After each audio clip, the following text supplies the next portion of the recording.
Well, welcome, Val, Thank you for and having welcome me. everybody else.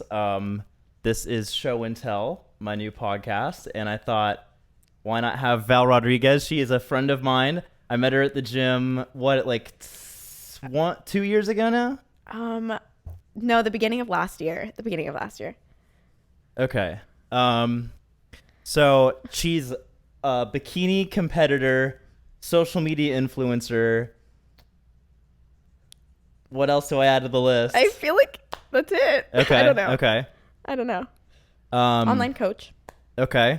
So speaking of competitions, though, I know you've been competing recently. So, Yes. what do you have? What do you have in store? So I'm competing in 3 days in San Diego this weekend, and then in 3 weeks after that at Nationals in Pittsburgh.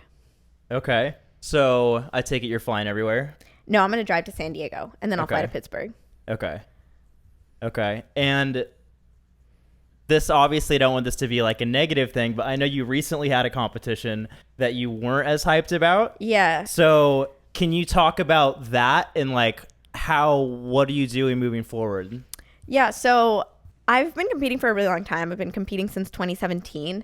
And the last time that I stepped on stage in 2020 was like the best I had ever done. Okay. I won an overall. I got top callouts at nationals, but I knew that I needed more size. So I took an entire year off and I was like super ready to come back in 2022 and like kill the fucking stage. Yeah. I was so hyped. I like hyped it up. All these people were like so excited and I was like, let's fucking go. And during prep, like my body just wasn't responding. And the coach that I was with at the time just kept suggesting that we like push shows off. And obviously that's like really demoralizing and like defeating whenever you're like doing 2 hours of cardio a day, you're super depleted and you're doing that for literally like weeks on weeks on weeks, like 30 weeks go by and you're like, I'm still not ready to step on stage. So eventually it's like, no, like I should be ready for a regional, and then whatever, stepped on stage and I didn't even qualify for nationals. So I got third in a class of 4 girls. It was just kind of like this slap in the face, like Did super you even humbling. see that as being a possible outcome?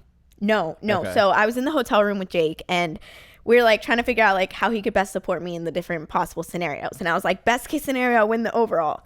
And he was like, what if you don't, but you win your class? I was like, honestly, like I'll be really bummed, but like that's still okay. Okay. And he was like, what if like you don't win your class? Like you still get you're, at the end of the day, you need the qualification. Like that's what you actually need from the show. And I was like, if I get second in my class, like I'll be so upset.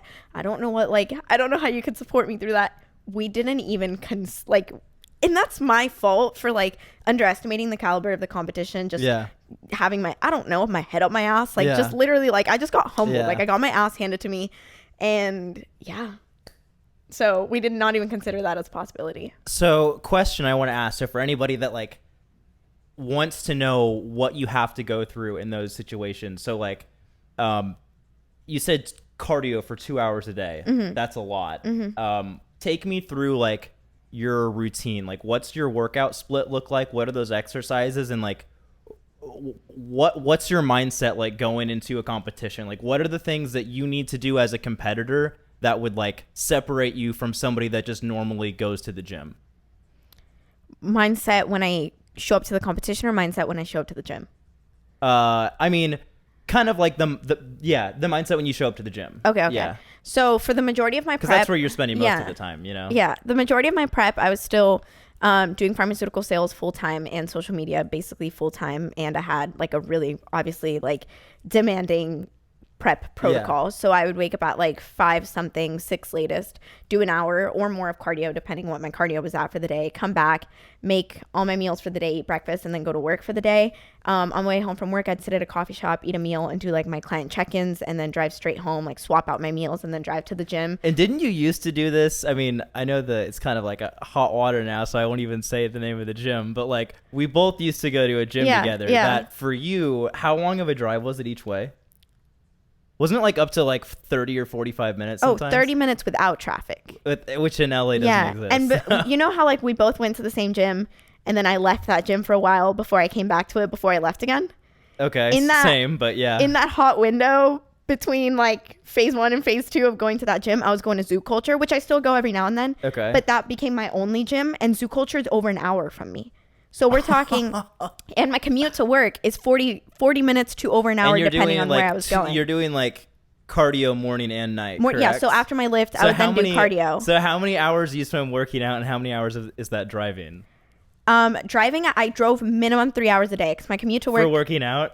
For including my commute to work, would be closer to 4 hours. Oh my God. Yeah. No, my days, I would wake up at like 5 and I wouldn't come home until almost 9 p.m. And you just had like moved to LA. So that's what I don't understand. I feel like I would immediately be so like angry at the world for having to spend that long in a car. I don't know. I really like driving. I'm really bad. Like I use my phone a lot. I know I shouldn't, but like it was a good time to like. Oh, speaking of that, I want to know. So I don't remember the model before. It was like a Chevrolet or something, right? Okay, new car. What? Yeah. So, before it was my company car, because like as a pharmaceutical sales rep, like you usually have a car given to you by the company. I forgot about that. Yeah. So I have never really like owned a car. I mean, I got my license at the age of 21, like or 20, like for this job. I didn't know that either. Yeah, because I didn't need it in college, and I grew up overseas where like you can't drive until you're 18. So you're a danger on the road. No. All right. Okay, I really want to say. She's like, don't worry, I've only been driving for like a year and a half, and I'm using my phone, but it's okay. Oh fuck! When you put it that way, that does sound really bad. But well, when I left my job to do like social media and coaching full time, I needed a car, obviously, and so then I got a Range Rover Evoque, and her name's Rain, and I love her so much. I love her a lot. So that's a big first purchase, so that's pretty cool. What do you like? When I first, because I saw it on your Instagram story when you posted it, and I like was shocked actually. Not shocked because like obviously this like last year I feel like has been incredible for like your social media growth, and among other things, program sales, your glute power building, my glute guide, baby, your glute guide. But when I saw the Range, I was surprised because I was like, I actually didn't think that you would like get like a car like super like luxurious. I don't know. And coming from what you had before, but I didn't know that was a company car. Yeah. So what was it like then? Now you have like do you have massaging seats? Well, honestly, I'm like one of those people that like I know like I romanticize like every little bit of my life, and I have a list in my phone that I made when I was like 14 of like things I've always wanted in my life. And when I was like 13 or 14, I said my first car is gonna be a Range Rover Evoque. I don't know why. Like I think the Kardashians at the time had it. I was just like looking up to people. And it's like they did it in collaboration with Victoria Beckham. Did they? Yeah, she like apparently played a major role in the design of the car, if I'm not mistaken. Oh, I didn't even know that. Anyways, I was just like, I have this note in my car, and obviously my first car wasn't really like my first car because I didn't own it. It was given to me by the company. And I've always wanted it, and if I was like, I'm in a position to get it, I'm gonna like tick off all the things. Like I'm gonna literally build my dream life. Like if this is part of like little Val's dream is to have a Range Rover Evoque, and I can make that happen, I'm fucking making it happen. So and I knew I wanted it like dark gray. So how's it been? Oh my God, it's been amazing. I love her so much. Like I love her so much. I don't drive as much anymore, obviously, because I don't have the commute to work, but like I like literally, well, I mean, I've been driving to my shows. Like I drove to Phoenix last week, and that was a long drive. She makes it. Oh, wait. She's got this feature. It's literally so cool. Low key. It's kind of like crazy to me. It feels like she's driving herself. So it's I was going to ask, does it have any self-driving stuff? So it's not self-drive. I mean, she's a 2020, but she has features that use the microchip that's in global shortage. Okay. So she has features that not even the 2023s have. Okay. Because they don't have the chip. You got the golden year. I literally did. Okay. And so she's got adaptive cruise control, which doesn't sound like anything fancy, but literally like it stops and starts No, like I'll be on the road. I just press a button which sets the max speed, and it will literally speed up and slow down, and I can set the distance that I want between me and the car in front of me. Yeah. And so it'll go that speed. It won't go faster, but it'll slow down, stop, start, however it needs to. So I'm literally on the road, and I don't like you I just can have to steer basically.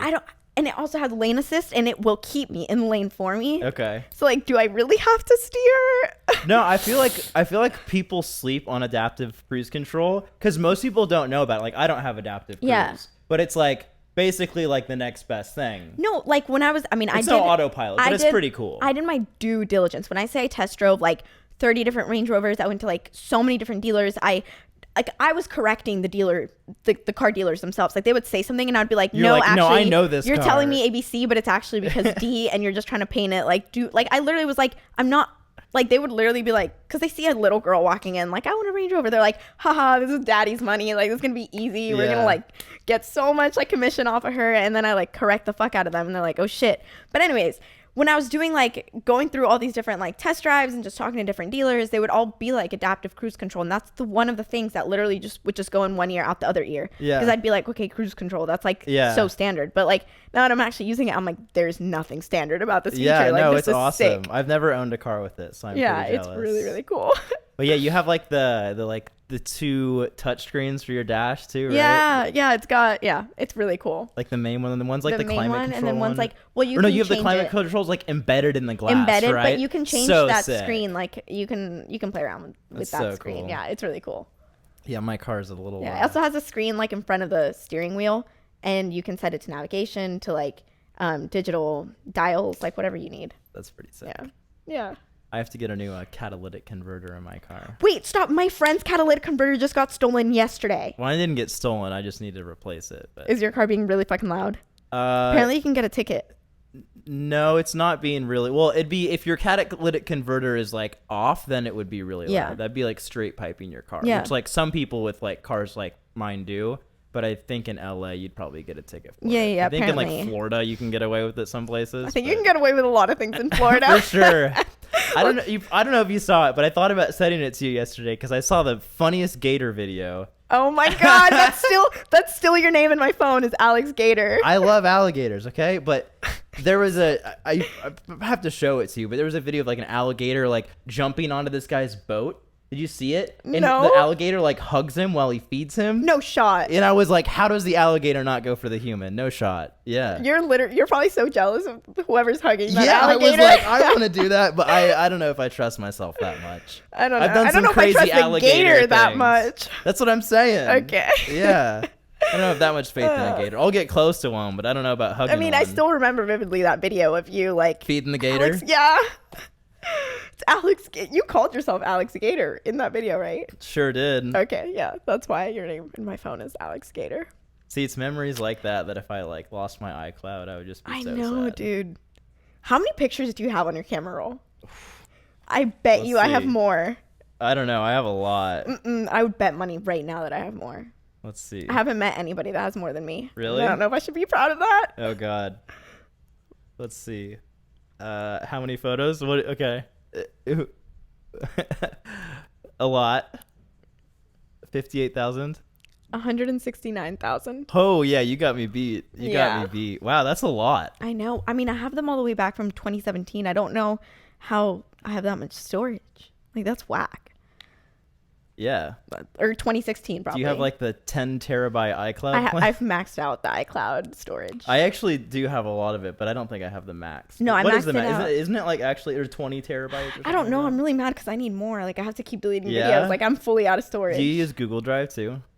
I do, but not on my phone. Okay. Would that help me? No, I know how that is. I actually should probably be asking you this because you're Mr. Tech. I just like. I swear I save stuff to like iCloud sometimes and then I like look for it on like another device and I'm like, where did it go? Wait, I actually have a question that you could totally answer probably. So on the day of my show last weekend, my friend was taking a bunch of pictures of me and she was taking them and she would like see them. You know, when you take a picture and they like toot.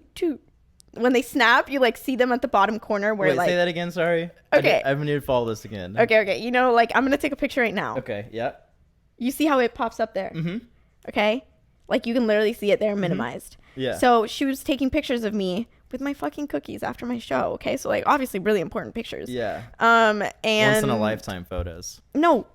Literally. And then, look. First of all, she took, like, so many, and there's only a few here, but they're all black screens after a while. Like, all the pictures of me and my trophies and my cookies are gone. Like, the only pictures I took with my trophies. That's actually really sad. I know, but if I go to Instagram, for example, and I try to post a story, they still show up as black, but some of them, like, I can see the video lengths. They're still black, but it'll say, like, a 12-second video. So, like, I know there's still data stored somewhere. Do you have any clue how to fix it? I don't know. Sad. Like, are you kidding me? This is the picture. What did you record them on your phone? She just took them on my phone, and then I went back to look at them, and they're all black boxes. The only thing I could think of is, like, if you took them on something else and they got converted to, like, a different file format that the iPhone can't read. No, it's unable to upload. I don't know. How sad. That's so sad. Yeah, that is sad. That's so sad. That is sad. That's okay. I'll just have to take more this weekend. Eat more cookies. What a shame. So when's the next show again? Saturday. Wow. Yeah. That's coming right up. I am so excited. You feel like you're better prepared for this one? Absolutely. So so the one that went to what's your body fat right now, would you say? God, I don't know. The one that went to shit, I was not lean enough. That was my feedback. Okay. I switched that was July 9th. I switched coaches. Okay. And I had 4 more weeks of dieting down. I think I came in 3 pounds leaner for the show that I did last weekend where I won my class. So I redeemed myself. Yay.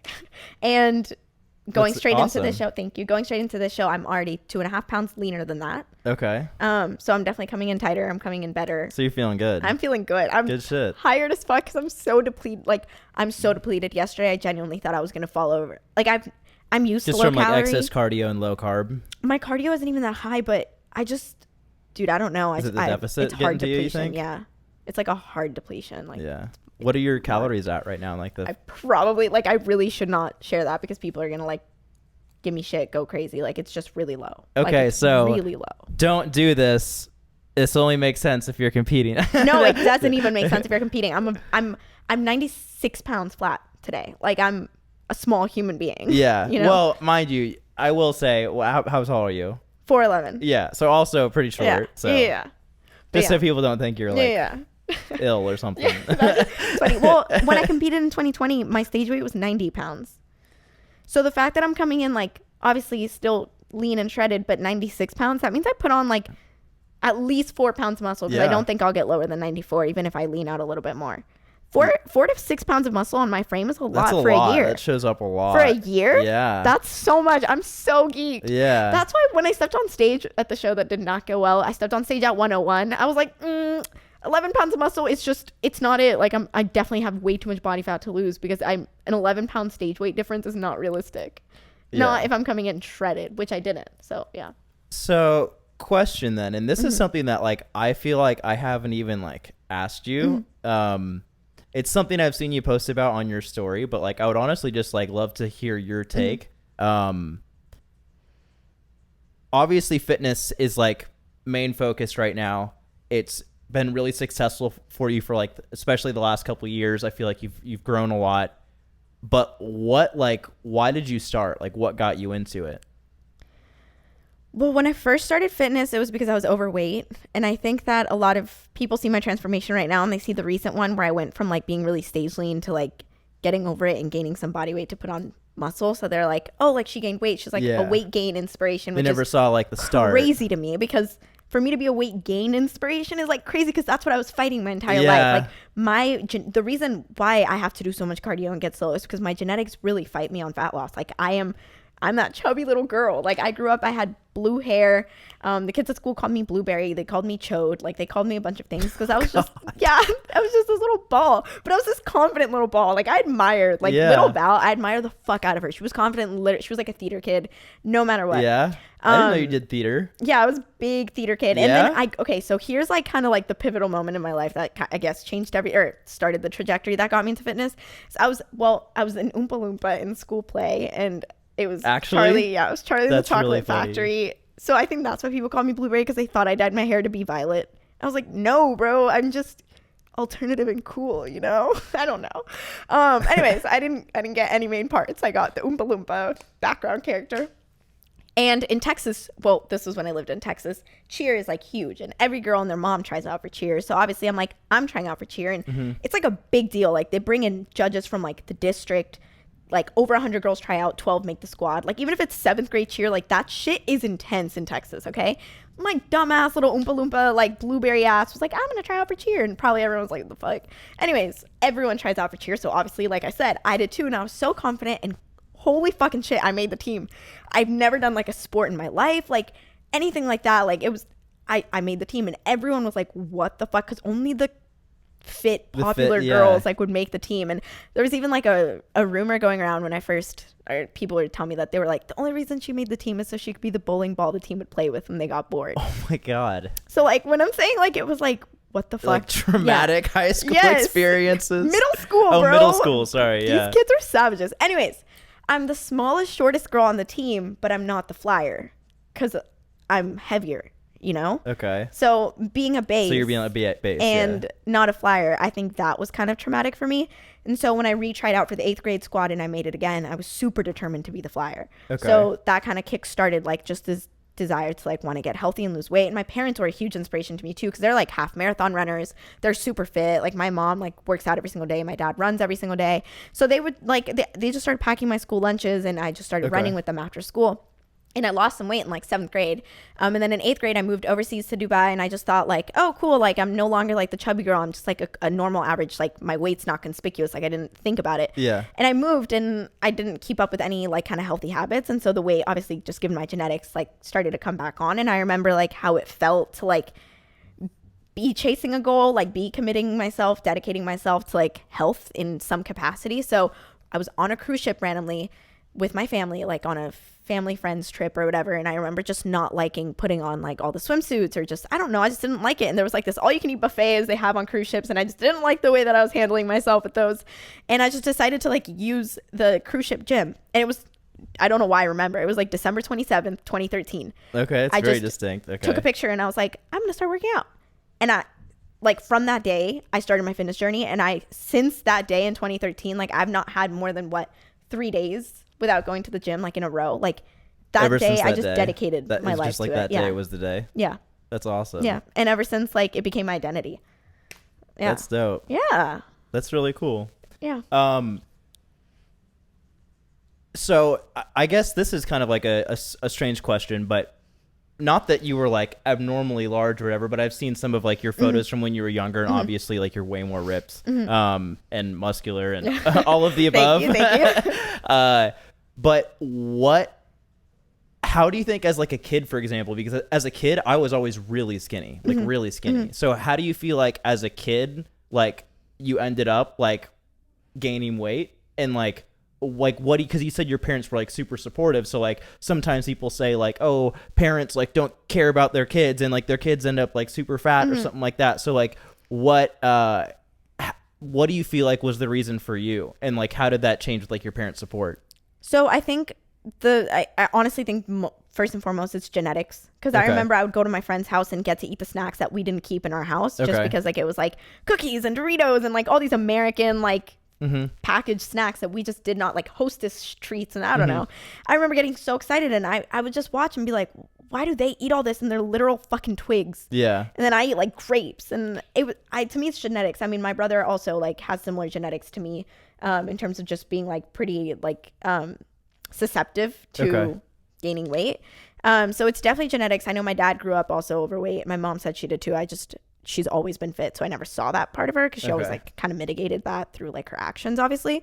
So I definitely think it's genetics, but I would say that like I wasn't, even if we didn't like keep those snacks in the house, like I wasn't necessarily healthy. Like I would just eat what I wanted, and I loved food. Like I think my relationship with food has always been more like I idolize it more, a little bit more than other people. I don't know. I think growing up, maybe, I don't know. Like I love food. I remember some kids would be like, they would eat like 2 goldfish and be like, huh. And I'd be like, what? I want to eat the entire pack. Like, how do you just stop? And that was something that was kind of there even before fitness, before like relationships with food and like love your, like any of these things were a thing. Like it was like, there was no stigma around it. It was just like, bruh, these are so good. Like I want to eat them all. Like that simple. You want to eat it. And there were some kids who would just be like, oh yeah, it's good, and just put it down. And I'd be like, hold up. How do they have that control? Yeah. And it wasn't even control. It was just like, they didn't have the instinct to keep going. And I guess for me, it was like, yo, this is yummy. Yeah. Like, and it was that simple. Like it's yummy, so I want more. And there was no need, at least, thank God, because I was a child. Like I wouldn't want to be thinking down that path that early. But yeah, I don't know. That's crazy. I think it's just completely different, like both psychological and physiological hardwiring. My parents would, my mom was always like, she was always just hopping on the next trend. Like love her, but she was always just like on the keto next food trend. Yeah. Paleo. Like she asks me about keto stuff all the time now, and I'm like, Mom, just follow a calorie deficit. Yeah, same. Oh my God, same. I'm like, please, you're driving me nuts. Bless her heart. Anyway, so she was like all about organic, like everything has to be organic. And she might even still be this way.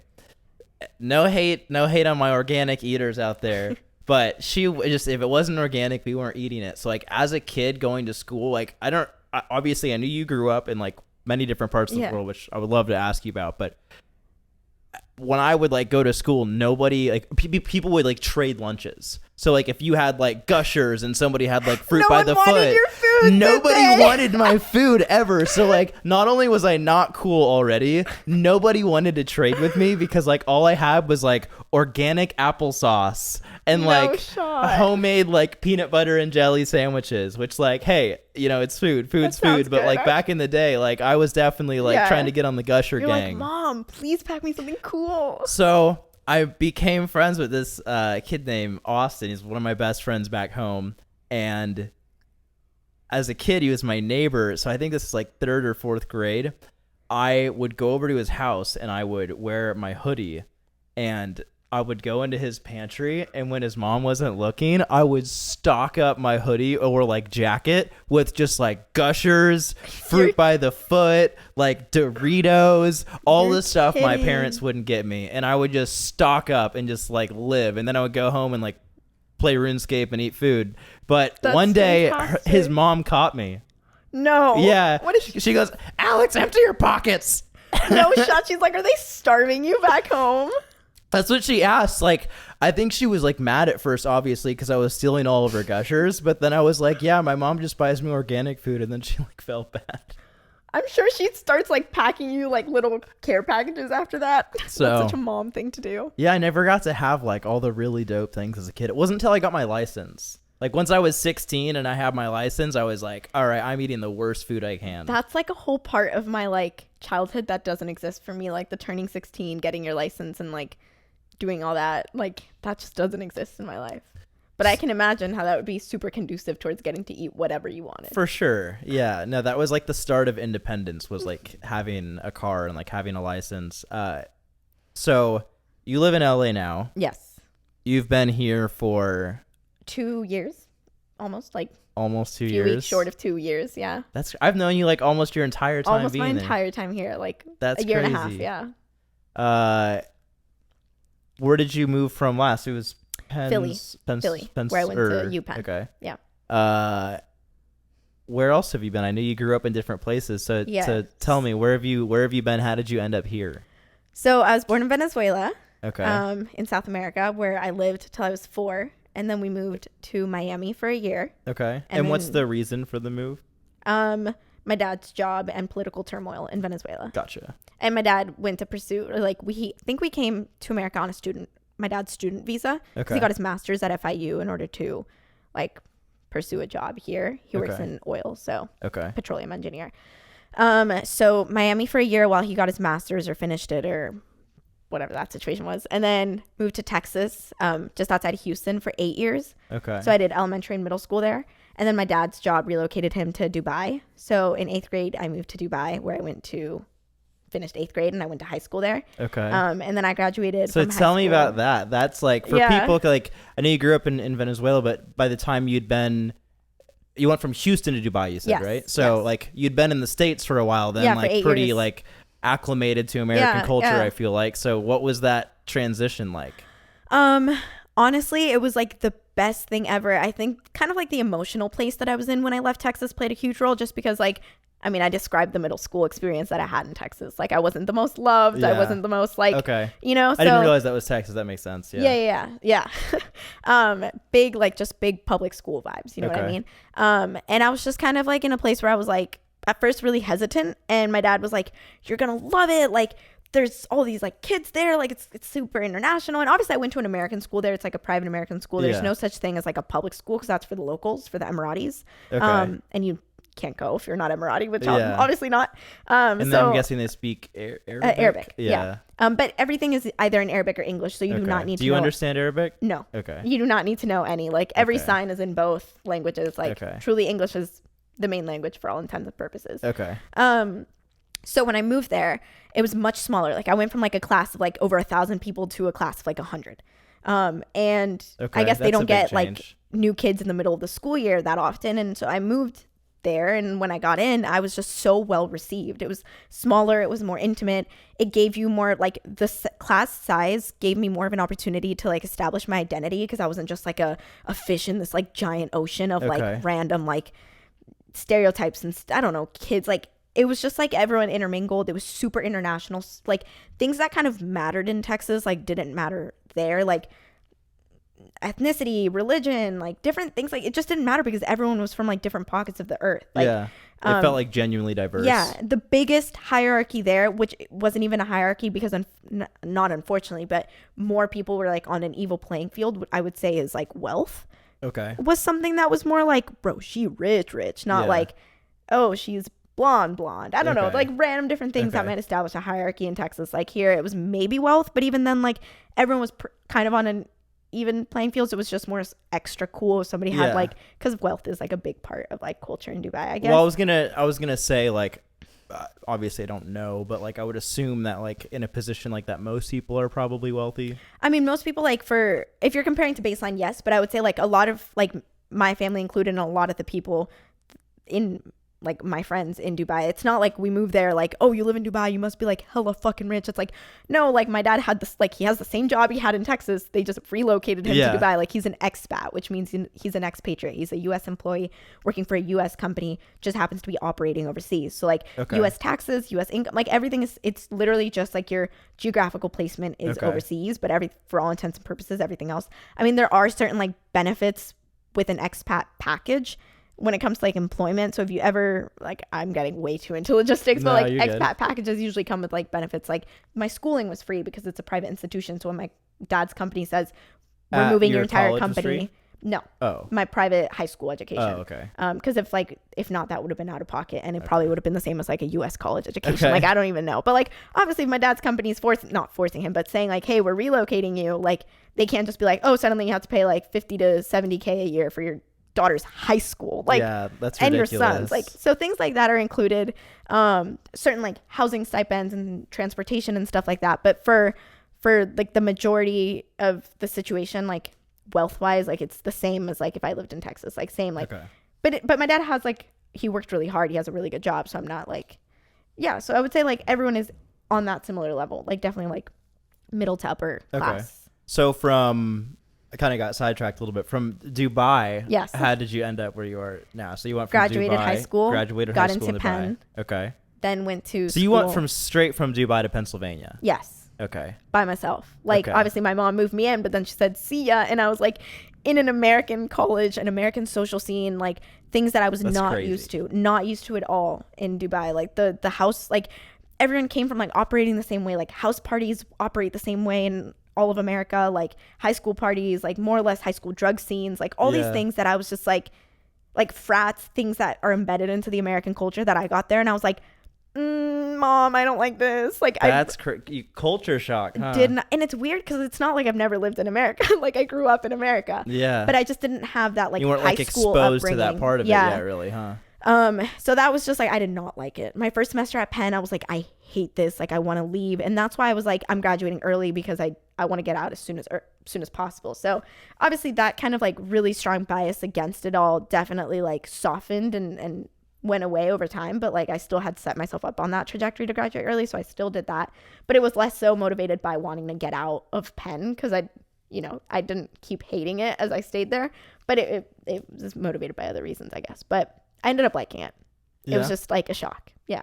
Okay. And then you went straight from Penn to here, right? Yeah. So when I graduated, I don't know why, but I thought you, like, spent time in Houston in between. When I graduated, I spent, like, the summer before my first day of employment in Texas, because that's where, like, my childhood friends are in America. Okay. So it was COVID. I don't know. I just think of, like, Houston and, like, I know you, like, worked out at, like, the Alpha Elite gym and stuff. Yeah, so it was COVID. Okay, because that's right before you met me. Here, I'll explain that. Oh, so it was COVID when I graduated. So when my lease was up in Philly, I was still waiting for the official job offer for my job in pharma sales, which was here in LA. Okay. So I couldn't move to LA until I had a job offer, because if not, then, like, what the fuck? Yeah. Borders are closed back home. Yeah, I would never do such a thing. Yeah. Well, I mean, not if I still had other job offers potentially like gonna come up that might not have been in LA. Like, I can't start a lease somewhere knowing I might have to move again, you know? Yeah. Borders are closed back home. I have no home in this country.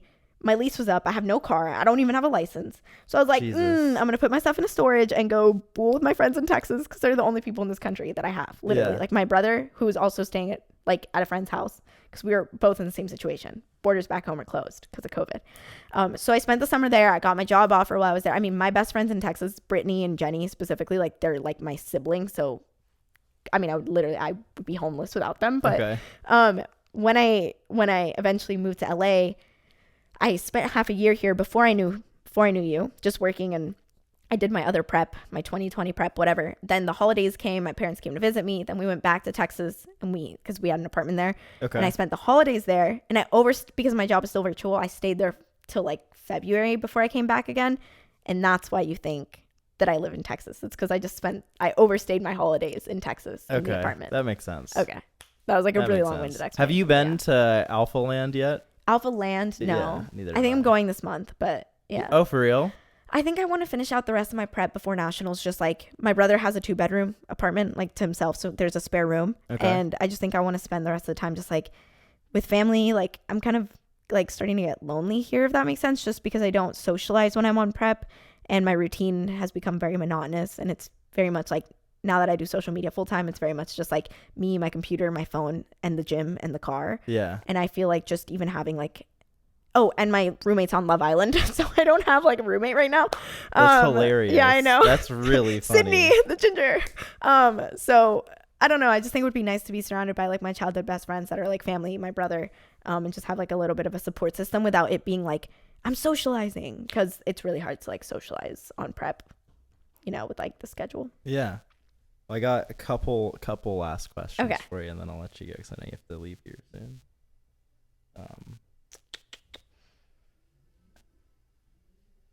So, I wanted to ask you, two things. Anything and everything. I'm an open book. I mean, if you see my Instagram stories, I'm an open book. No, so the first thing I wanted to ask, I know this whole like getting into fitness thing for you was like kind of random. For me too, it was literally watching the movie Dirty Dancing. So like, but with that being said, are there any people that like influence you or people that like you look up to in terms of like fitness, like people that like inspire you, motivate you, or played like a factor in how you feel like you've shaped to be today? Oh my God, I wish I was prepared, because I'm going to be thinking about people this entire day and being like, fuck, how did I forget them? Like they played such a crucial role.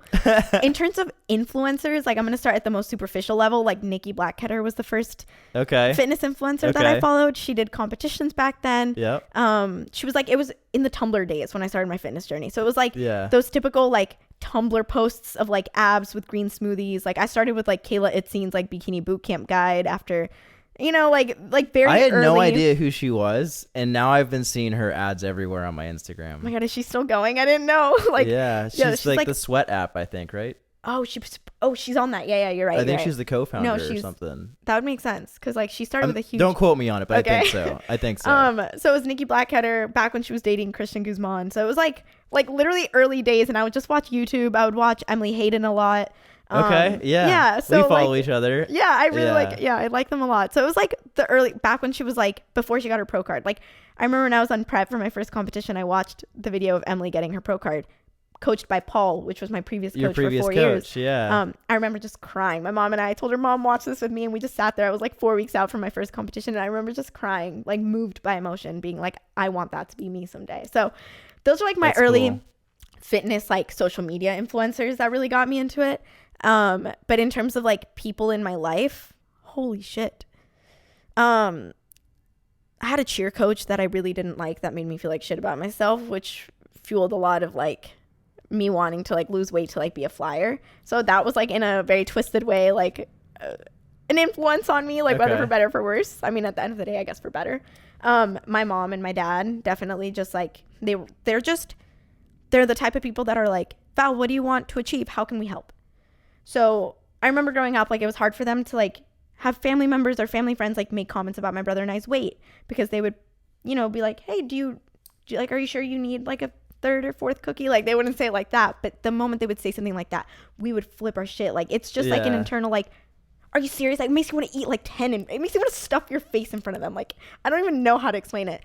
But like, so it was very hard for them to like motivate us or push us to be healthier. But the moment that we show any kind of, my brother and I show any kind of like desire to pursue something, they're like, how can we help? Like the moment I was like, I want to do my first bikini competition, they're like, how can we help? Like my dad, that's awesome. Like my mom flew with me across the country. I was in Dubai. My shows were in Texas. Flew with me across the world. And that's a long flight. Yeah, that's a long flight. They got me we stayed at the hotel together. They drove me. I didn't have my license. They drove me.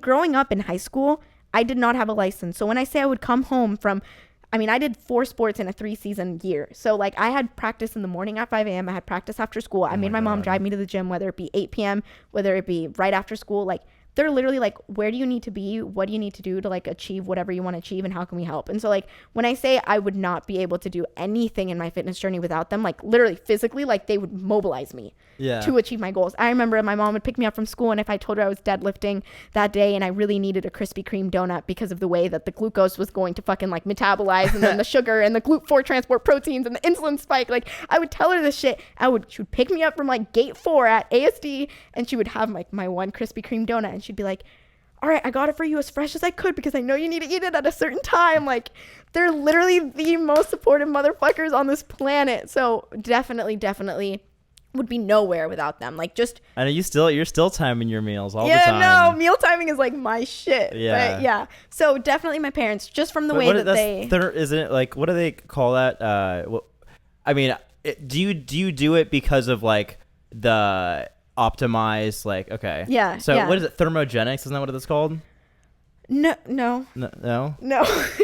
Thermogenics is just like your body getting hotter, like heat. Oh, yeah. I thought that like that was talking about like the prioritization of like. Oh, that, I don't know if there's like a name for it. I just call it nutrient partitioning and like macronutrient optimization for hypertrophy. Like you have to be optimizing something. I'm optimizing hypertrophy, which is like so like growth. If you were to guess, I don't even know if this can be answered scientifically, but if you were to guess, what % difference do you think following like basically following your exact same macros, doing like IF, like intermittent fasting, versus like doing what you do, spacing out your meals, proper timing? What do you think that difference is going to be? I can't put a percentage on it, but I would say it's significant. You do think it's 100% significant, because I know at the end of the day, I stand by calories in, calories out. Like you have to be at the overall like energy balance that is tailored towards your goal. If you want to grow, you have to be in a caloric surplus. If you want to lose body weight, body fat, you need to be in a caloric deficit. Like that's going to obviously be like the overriding rule, overriding kind of concept that really does like determine everything on a grand scale. Yeah. But your body doesn't my body's not undergoing the same processes right now. It's not utilizing fuel, nutrient circulating molecules in the same way that it's going to be using them when I'm in the middle of a gym session, in the same way that it's going to be like utilizing them. It's not the same processes. Your body has different processes that, when I'm digesting food, it's obviously my body's doing something different than when I'm 10 hours starved. You know what I mean? Like your body does different things at different times, and there's different processes that utilize different macronutrients that we eat. And those processes, if they result in a desired outcome like muscle growth, hypertrophy, performance, then you want to be able to provide the fuel that those processes require. There's another process like fat gain or like lipogenesis, which is, the building of adipocytes.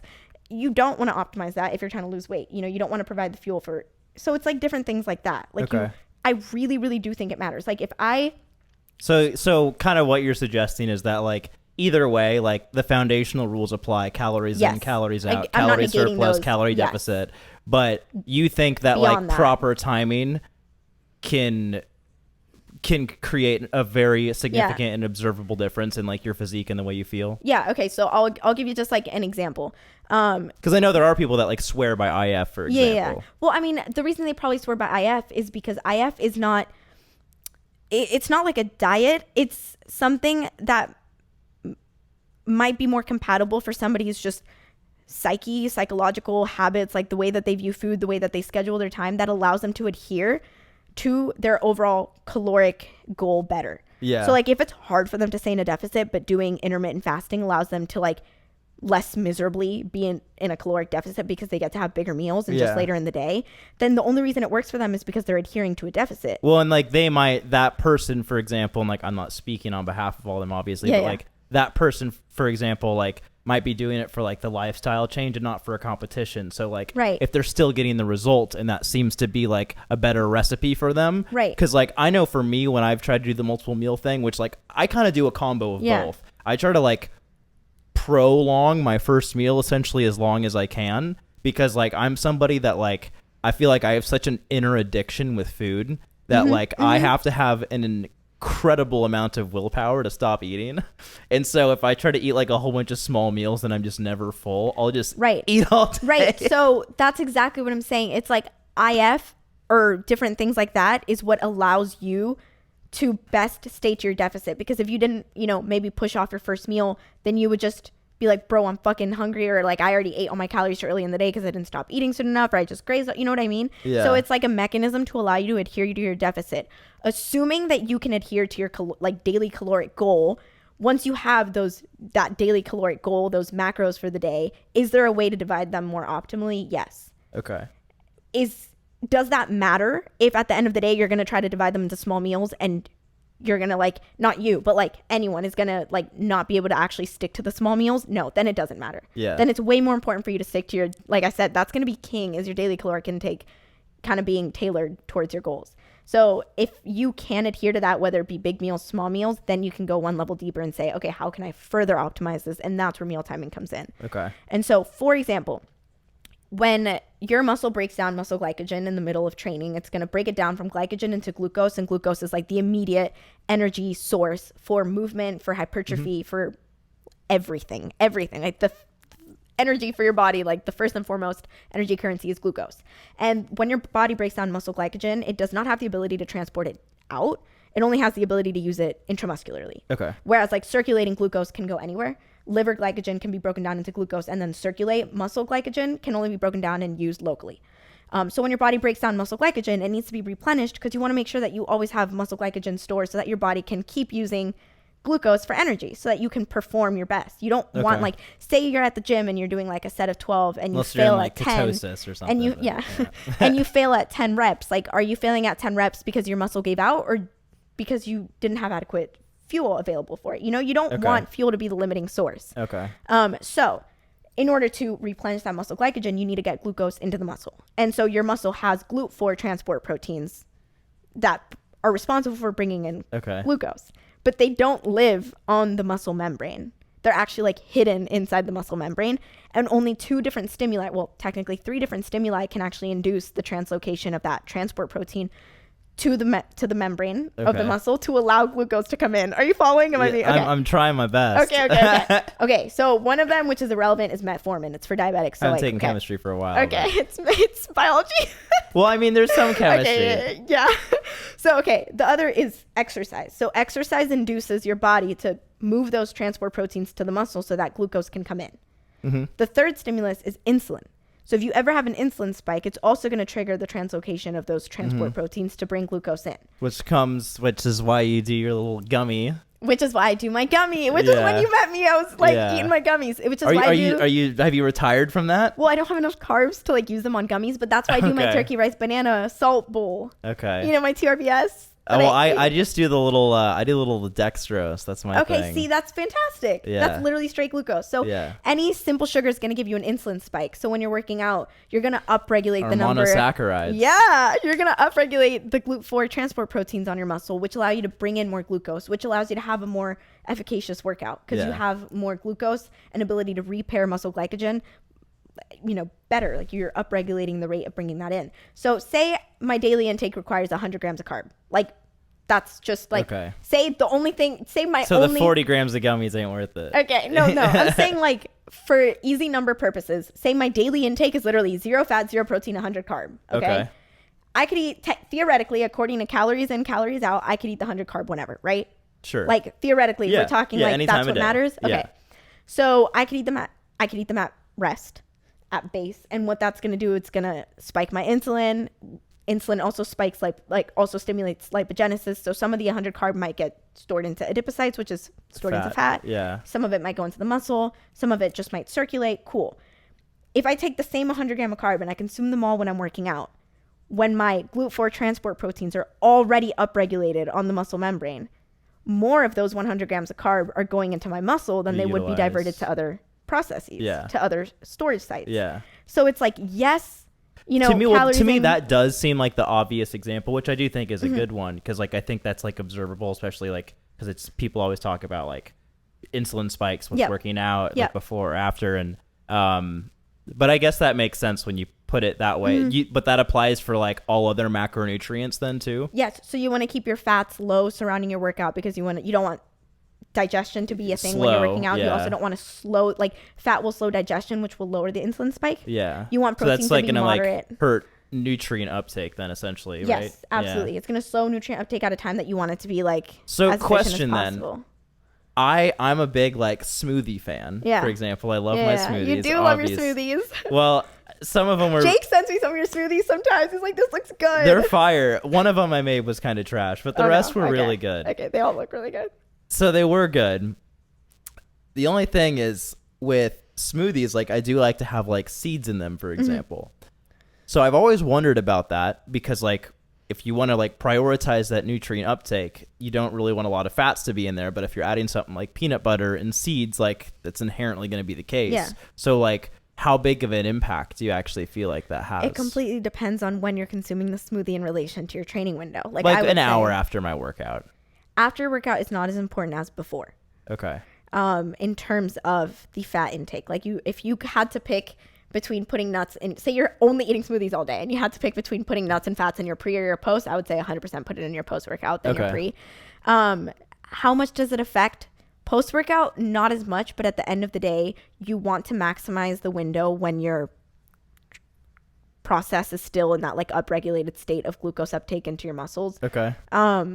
You also are in a state of like, if you're in an anabolic state, anabolic applies to everything. So you're not just building muscle. You could also be upregulating your lipogenesis. And so when you're providing like circulating fatty acids in order to build up your triglycerides, that might be like counterproductive, but that would be like really nitty gritty. I'm not trying to scare anybody against like eating fats after your workout because you're going to build fat. Like it's really not like that at all. Yeah. But if you're getting down to the nitty gritty. We're just getting a little specific. Yeah. Yeah. If you're getting down to the nitty gritty, that's where it would come into play. But I would say definitely like at a basis level, the fats is mostly because of digestion speed. So that's why I would say definitely don't put them in your pre, but in your post, you're probably fine. And like, okay. I mean, it's working for you. So don't take pre-workout and olive oil. No. I would also say fats can be definitely used like to your favor. Like anytime and one of my clients, for example, is like, I'm experiencing like a lot of hunger after like a couple hours after my lunch. I'm like, are you training after lunch? They're like, no. I'm like, okay, divert some of like more fats into your lunch. And it usually fixes that because fat stimulates the secretion of other satiation hormones from your gut that protein and carbs don't, and they're more satiating. They slow down digestion. They stimulate satiety. So it's just like a way more satiating macro. Yeah, nutrient. I think it kind of flies under the radar in that way. I think honestly, just because like the name fat, it's like demonized. Like, people are so scared of dietary fat, even though like it's so need it. silly. Oh God, you need it. All your hormones and you're almost not all. And it's been forever since I got my like certification, but I do remember when like I was like heavy into like textually into fitness. It has a dramatic impact on your hormones. Oh, 100%. And I feel like that's why part of the reason so many people probably feel so lethargic isn't just from like a low carb diet or a deficit. It's just these people like hear dietary fat and think it's like vile and just to avoid it at all costs. Yeah. But like that's why they're probably like hormones are so like shot. Yeah, no, I mean, the majority of your hormones in your body are lipid based, like, and the only way that your body uses, like, it has to replenish hormones. Like, it's constantly turning over, like the estrogen and testosterone you were born with is not the exact same molecule sitting in your body right now. Like, your body's had to make more, and it uses dietary fat as like the substance to do so. That's like the basis. That's the substrate that it uses. And so you need dietary fat in order to make sure that your body has like optimal hormone levels. And I think going back to what you're saying about like everyone thinking like, oh my God, like if it has fat in it, like, if you look at like two versions of foods and one says low fat and you compare it to the original, chances are if you turn the label over, it will have more carbs and more sugar. Yeah, like sugar to make up for the lack of cream and yeah. And so you're actually like trading one evil for another. And it's not that like fat is evil or sugar is evil, but chances are like you need fat. Like if I'm, for example, sour cream or something, like if I'm eating sour cream, it's not because I need carbs. It's because I need fat, so I'm not gonna go for the low fat. And it makes that Chipotle bowl just slap a little bit harder. Sour cream is so good. I had a sour cream steak bowl before you got here. Really? Yeah, that's so fire. good. I miss Chipotle so much. Oh my god, I miss sushi. Sushi's high fat. You almost look like you're about to shed a tear. Bro, I had the best sushi of my life this weekend. Oh my god, I'm gonna have a crumble cookies, sushi. I'm gonna have so much. I mean, it's also like my birthday dinners this weekend. Like, any birthday plans or celebrations? After I win, after my show, after I bring home the gold. Hopefully it goes really well. Then I'm just gonna do like a nice sushi dinner with Jake in San Diego as like my post show, since I can actually eat. And then I think like you brunch. Can feast. I'm gonna feast. We're doing a crumble cookie review and everything, and then probably brunch the next day. The crumble cookies are good. I've been on those. This week's menu. Haven't seen. Okay, it's old fashioned donut, fried ice cream, cotton candy, walnut fudge brownie, and lemonade. I can't believe I have that memorized. That is so bad. That tells you how deep in a deficit I am. That is so bad. Is it just like what keeps you up at night? Dude, I watch crumble cookies. If you look at my TikTok search history or just like my watch history, bro, it's probably all if you look at my explore page, let me just pull up my explore page on Instagram, it's gonna be all food. All cookies, bro. I bet it's gonna be competitors and food. I'm just gonna refresh it and see what comes up. What's your all-time favorite crumble cookie? I don't think I've had enough to say my all-time favorite. I tried banana bread last weekend because my coach got me one, and they're always changing, so it's hard to have a favorite. I think it was just it was like lemon glaze or lemon poppy seed or something was fire.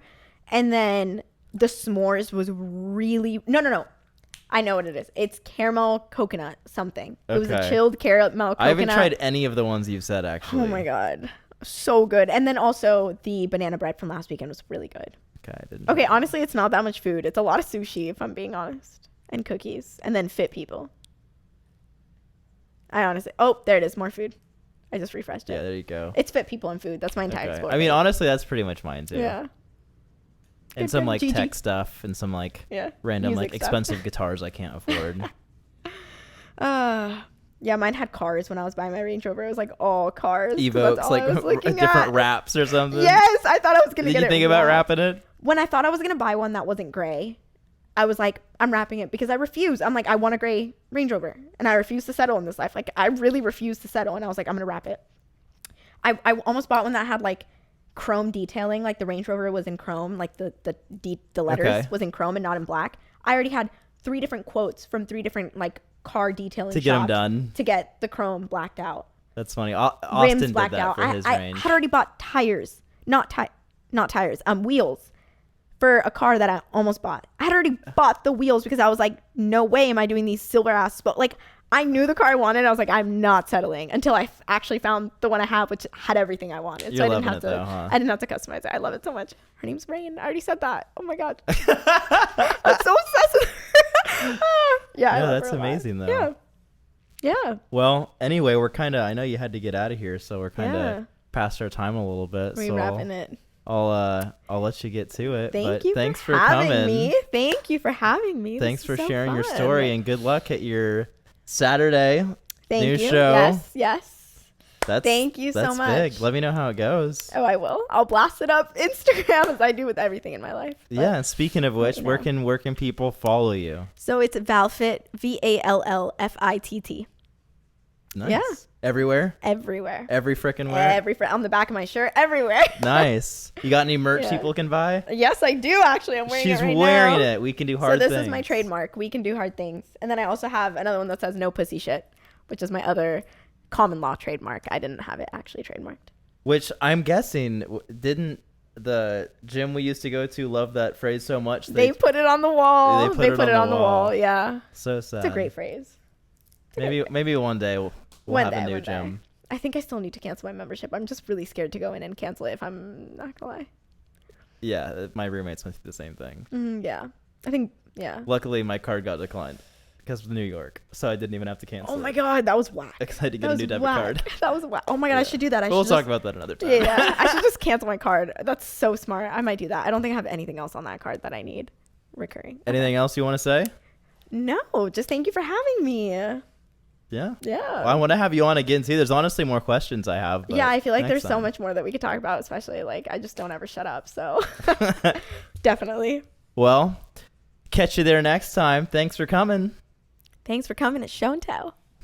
Is that good? Sure. Okay. I'll just fade it out.